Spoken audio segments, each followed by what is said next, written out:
नमस्कार, मैं डॉक्टर अमित रंजन एक बार फिर से आप सबका अपने YouTube चैनल बीपीएससी जोन पर स्वागत करता हूं।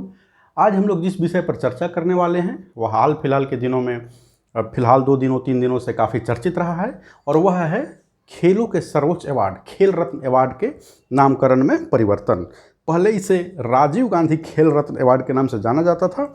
अब यह भारत के हॉकी के जादूगर, वैसे हॉकी के जादूगर वो दुनिया भर में जाने जाते थे, हॉकी के जादूगर मेजर ध्यानचंद खेल रत्न अवार्ड के नाम से अब यह जाना जाएगा।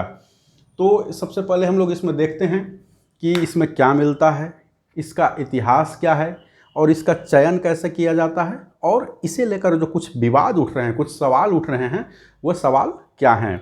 ये आगामी इंटरव्यू की दृष्टि से काफ़ी महत्वपूर्ण टॉपिक है, बल्कि ओवरऑल जो है नामकरण बदलने की प्रवृत्ति है, इसे लेकर सवाल पूछा जा सकता है। तो आइए शुरू करते हैं। तो राजीव गांधी खेल रत्न अवार्ड के नाम से जो 3 दिन पहले तक जाना जाता था, जिसका कि अब नाम हो गया है मेजर ध्यानचंद खेल रत्न अवार्ड, उसमें एक सर्टिफिकेट दिया जाता है और एक आपको मेडल दिया जाता है और 25 लाख रुपए दिए जाते हैं। ये 25 लाख रुपया जो है हाल ही में इसको बढ़ाया गया है, पहले संभवतः यह 10 लाख रुपया हुआ करता था। यह जैसा कि मैंने पहले बताया, खेलों का भारत में सर्वोच्च अवार्ड है। खेल के क्षेत्र में दिया जाने वाला यह सबसे बड़ा अवार्ड है। इसका इतिहास यह है कि यह 1991-92 से प्रारंभ हुआ था। इसके पहले जो विजेता थे वह चेस जो हैं ग्रैंड मास्टर विश्वनाथन आनंद थे 1991-92 में। इसके अतिरिक्त अन्य जो नोटेबल लोग हैं जिन्हें यह अवार्ड दिया गया है, उसमें सचिन तेंदुलकर, मैरी कॉम, पिछले वर्ष रोहित शर्मा, अंजू बॉबी जॉर्ज हमारी पूर्व की ये लॉन्ग जंपर थी और ओलंपिक में ये फाइनल में पहुंची भी थी और संभवतः 7वें स्थान पर रही थी। अंजू बॉबी जॉर्ज हैं, लिएंडर पेस, कर्णम मल्लेश्वरी से ले पंकज आडवाणी को स्नूकर बिलियर्ड्स 2 अलग अलग क्षेत्रों में यह अवार्ड दिया गया है। इसके अलावा जो है जैसा कि मैंने बताया, और राज्यवर्धन सिंह राठौर जो आगे चलकर इस देश के खेल मंत्री भी रहे, यह कुछ नोटेबल नाम हैं जिन्हें इस अवार्ड से सम्मानित किया गया है। अब हम लोग देखेंगे कि इस अवार्ड को देने का क्राइटेरिया क्या है। तो इसका जो क्राइटेरिया है, पहले था कि 1 वर्ष के प्रदर्शन को आधार बनाकर यह दिया जाता था, पूर्व में ऐसा था।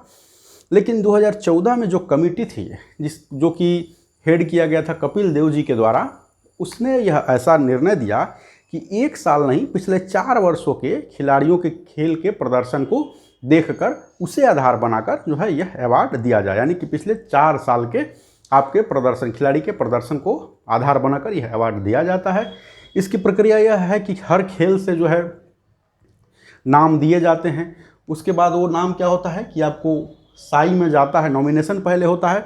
उसके बाद साई जो है स्पोर्ट्स अथॉरिटी ऑफ इंडिया और नाडा जो हमारी नेशनल एंटी डोपिंग एजेंसी है, साई उसको स्क्रूटनी करती है, नाडा देखती है कि उसमें मतलब कोई डोपिंग वगैरह का कोई चार्ज इल्ज़ाम वगैरह तो नहीं है।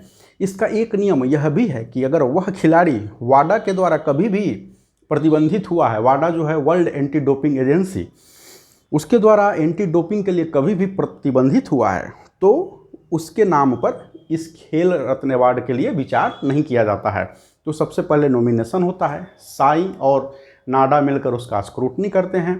कुछ नाम जो फिर स्क्रूटनी होने के बाद आते हैं, उसका क्या होता है कि एक समिति है, 12 सदस्यीय समिति है, तो उस समिति के पास वो नाम भेज दिए जाते हैं। इस समिति का जो गठन है वह भारत सरकार के द्वारा किया जाता है।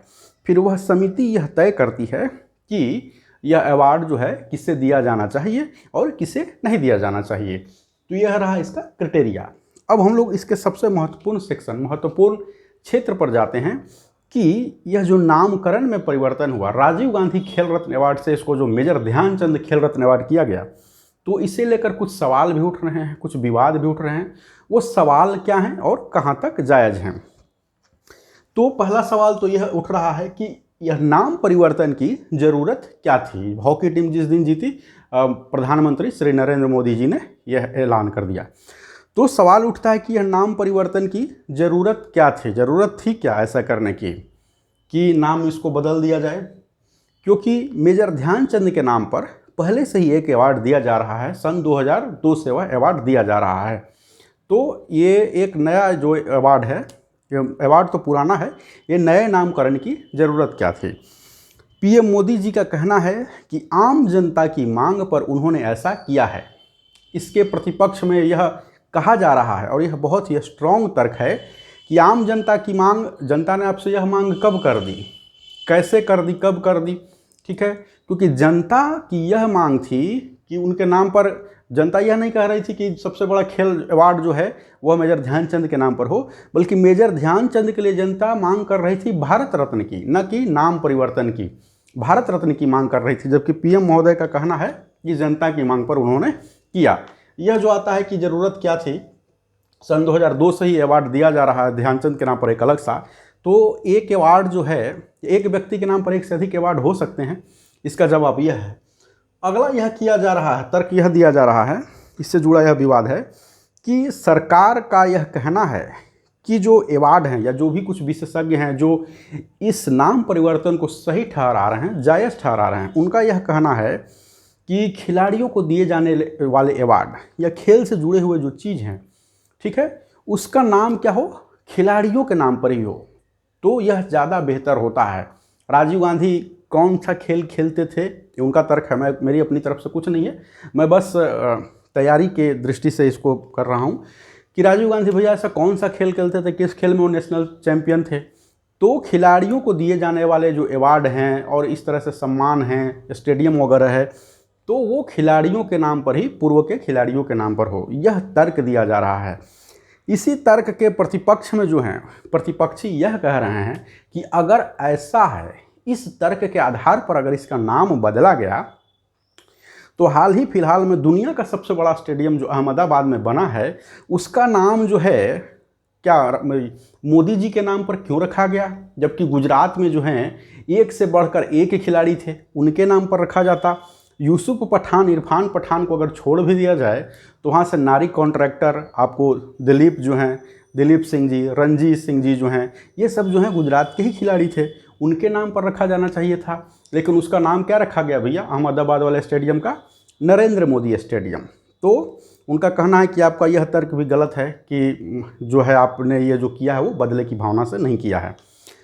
आगे जो है सरकार या फिर जो इस नाम परिवर्तन के समर्थक कह रहे हैं, विशेष रूप से सरकार कह रही है कि इसके पूर्व की जो सरकारें थी, नाम मैं अभी फ़िलहाल ले रहा हूँ, लेकिन आप जब इंटरव्यू में इसका जवाब देंगे तो किसी भी दल का नाम लेने से, किसी भी नेता का नाम लेने से बचना चाहिए, जब तक कि वह एकदम से ज़रूरी ना हो जाए और बगैर वह नाम लिए आप उसका उत्तर न दे सके। तो अभी की सरकार का यह कहना है कि पूर्व की जो सरकारें थी, यानी जो कांग्रेस सरकार थी, वो क्या करती थी कि तमाम जो है योजनाओं के नाम जो हैं, खेल खिलाड़ी से भी जुड़े हुए तमाम नामकरण जो है, जो भी स्टेडियम हुआ, बड़ा रोड बना या कोई भी बड़ा जो है नोटेबल कंस्ट्रक्शन वगैरह हुआ, बिल्डिंग बना, तो कांग्रेस की सरकार क्या करती थी कि अपने नेताओं के नाम पर ही उसका नामकरण कर दिया करती थी। हाल फिलहाल तक सोनिया जल विहार जो है दिल्ली में बना हुआ है, ये वर्तमान सरकार का कहना है। इसके जवाब में कांग्रेस सरकार या जो अभी विपक्ष में जितने भी लोग हैं या कई विशेषज्ञों का ये कहना है कि यही प्रवृत्ति तो आप भी अपना रहे हैं। नरेंद्र मोदी स्टेडियम अगर छोड़ भी दिया जाए तो आपको ये लाल कृष्ण आडवाणी को छोड़कर आपका ऐसा कोई भी बड़ा नेता नहीं है जिसके नाम पर या तो आपने कोई स्कीम न चलाई हो या बिल्डिंग इत्यादि का नाम न रखा हो। दीनदयाल उपाध्याय जी का नाम तो आप, ठीक है, ये लोग बड़े लोग थे, दीनदयाल उपाध्याय हुए, एक और जो है श्यामा प्रसाद मुखर्जी हुए, इनके नाम पर आपने किया, ठीक, हालांकि वो तो इसको भी स्वीकार नहीं रहे हैं, लेकिन यह दो नाम है। इसके अलावा आपने अरुण जेटली के नाम पर बिल्डिंग का इसका नाम रखा, फिरोज शाह कोटला वाला जो स्टेडियम है उसका नाम रख दिया, आपने सुषमा स्वराज जी के नाम पर भवन का नाम रखा, मनोहर पर्रिकर के नाम पर संभवतः रक्षा मंत्रालय का कोई एक भवन है उसका नामकरण किया। तो वही प्रवृत्ति तो आप भी अपना रहे हैं, आप उससे अलग कैसे हैं, आप भी वही काम कर रहे हैं। तो इसको लेकर यही विवाद है, कुछ सवाल उठाए जा रहे हैं, उन सवालों के जवाब जो हैं सरकार के द्वारा जो नाम जिन्होंने बदला है दिया जा रहा है। अंत में जो है आप अपना कंक्लूजन देंगे, अपना निष्कर्ष देंगे इस विषय को लेकर, जो कि बेहद नपातुला संतुलित होना चाहिए। जो आपका निष्कर्ष जो भी हो, मैं ये नहीं कहता हूँ, जैसे मैं एक उदाहरण दे रहा हूँ, अगर मेरा ये कहना है, अगर इसमें कहूँ मैं, तो मैं निष्कर्ष कुछ इस प्रकार दूंगा कि नाम परिवर्तन की होड़ के बजाय जो है, क्या अभी हम देख रहे हैं भारत अभी तक मात्र 5 मेडल जीत चुका है, मात्र जीत सका है ओलंपिक में। हमें नाम परिवर्तन इत्यादि की राजनीति से बचना चाहिए, ठीक है। लेकिन यह भी सत्य है कि खेल खिलाड़ी इत्यादि से जुड़े हुए जो खेल भवन हैं या जो अवार्ड हैं या जो समितियों का गठन किया जाता है या खेल प्राधिकरण वगैरह होते हैं, उसमें खिलाड़ियों को ही शामिल किया जाना चाहिए, उनके नाम पर ही ये होना चाहिए। तो हर प्रकार की राजनीति से हमें बचनी चाहिए, नाम परिवर्तन की राजनीति से बचना चाहिए हम लोगों को। और जो है खेल खिलाड़ी इत्यादि का है, ठीक है, कि जो हमने नाम पहले रख दिया उसमें सुधार भी करने की गुंजाइश होती है, सुधार किया जा सकता है, लेकिन ऐसा कहीं से भी प्रतीत न हो कि यह वेंडेटा के तहत किया गया है, किसी बदले की भावना के तहत किया गया है। बस इसी तरह से कहकर आप अपना निष्कर्ष रखेंगे। तो आज का टॉपिक बस इतना ही कि खेल रत्न अवार्ड जो है उसका नाम बदलकर, पहले नाम था राजीव गांधी खेल रत्न अवार्ड, अब मेजर ध्यानचंद खेल रत्न अवार्ड हो गया। और इसमें हमने क्या देखा? इसमें हमने देखा कि क्या मिलता है। 25 लाख रुपये अभी किया गया है, पहले संभवतः 10 लाख रुपये था। इसका हमने अतीत देखा, कहाँ से शुरू होता है, इसका क्राइटेरिया देखा, और सबसे महत्वपूर्ण कि वे कुछ 5 हमने बिंदु देखे जिसको लेकर कि सवाल उठाए जा रहे हैं, नाम परिवर्तन को लेकर सवाल उठाए जा रहे हैं। फिलहाल इस वीडियो में इतना ही। बहुत जल्द ही किसी नए करंट टॉपिक को लेकर मैं हाजिर होऊंगा, जिसका कि आगामी साक्षात्कार में जो है वो की दृष्टि से काफ़ी महत्वपूर्ण होगा। बस इतना ही, धन्यवाद।